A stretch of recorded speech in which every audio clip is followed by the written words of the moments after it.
Hey, it's John Siskovich. The chicken season is almost upon us. Wanted to do a quick video on how I schedule out my chicken rotations throughout the entire year to keep a consistent product for my customer base.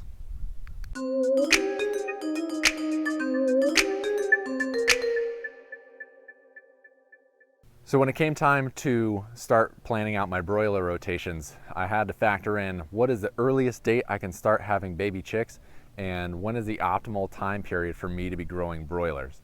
So the way that lines up for me here in Connecticut in the Northeast United States is that at the beginning, maybe middle of April is the earliest I can have chicks. Even on colder years, that's when it really starts to warm up. And if I have them in brooder, they're in a shed, so I have a couple weeks when they're still inside and I can control their temperature and they're not outside yet, which brings us into end of April, beginning of May.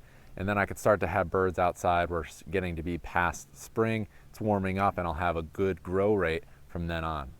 I know that, so I do batches of 240 chickens. So if you broke it down week to week, I have it, the batches spaced 1 month apart. So that gives me 4 weeks. That means I have to sell about 60 chickens a week if I wanted to have no inventory. I like to keep a little bit of a buffer and sell 50 to 60 a week. And that gives me a little bit of leeway, and you know, the numbers you always have some wiggle room in. So with 5 batches, I know I can handle that. For each batch, there's 8 chicken tractors. So I only ever have 2 batches of chickens on the farm at the same time, which means I only have to move at the most 16 chicken tractors in one morning during farm chores.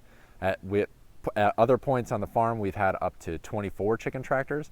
That gets to be pretty tiring when you get to the middle end of the summer. But you know, if your production numbers are that good, then your production numbers are that good. So for me, for now, it's batches of 240 chickens and 8 chicken tractors. Those batches are 1 month apart. I start them in the beginning of April because it's pretty much the earliest I can have chicks, beginning to maybe mid-April. And then my first CSA pickup is the first or second week of June, depending on when the initial hatch date was for that first batch of chicks.